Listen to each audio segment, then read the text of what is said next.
ವಿದ್ಯುತ್ ಉತ್ಪಾದನೆ ನಿಲ್ಲಿಸುತ್ತೆ ಬಳ್ಳಾರಿಯ BTPS ಅಂದರೆ ಬಳ್ಳಾರಿ ಥರ್ಮಲ್ ಪವರ್ ಸ್ಟೇಷನ್. ಕಲ್ಲಿದ್ದಲು ಪೂರೈಕೆಯಾಗದ ಹಿನ್ನೆಲೆಯಲ್ಲಿ ಉತ್ಪಾದನೆ ಸ್ಥಗಿತ ಆಗ್ತಾ ಇದೆಯಂತೆ. ನಾಳೆಗೆ ಕಲ್ಲಿದ್ದಲು ಖಾಲಿ ಆಗುತ್ತೆ, BTPS ಸ್ತಬ್ಧ ಆಗುತ್ತೆ. Breaking news.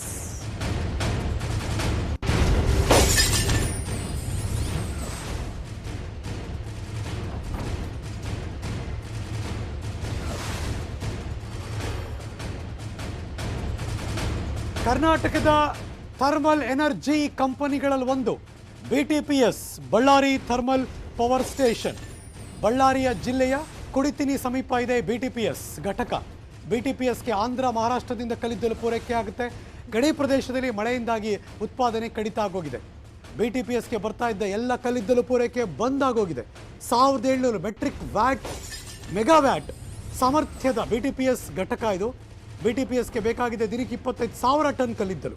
ಈಗಾಗಲೇ 3 ಘಟಕಗಳಲ್ಲಿ 2 ಘಟಕ ಬಂದಾಗಿದೆ. 4 ದಿನದ ಹಿಂದೆ 15,000 ಟನ್ ಕಲ್ಲಿದ್ದಲು ಸ್ಟಾಕ್ ಇದೆ ಅಂತ ಅಧಿಕಾರಿಗಳು ಹೇಳಿದ್ರು. ಆದರೆ ಇವತ್ತು ಮಾತ್ರ 1 ಘಟಕ ನಡೀತಾ ಇದೆ. ನಾಳೆಗೆ ಬಂದಾಗೋ ಎಲ್ಲ ಸಾಧ್ಯತೆ ಗೋಚರಗೊಳ್ತಾ ಇದೆ.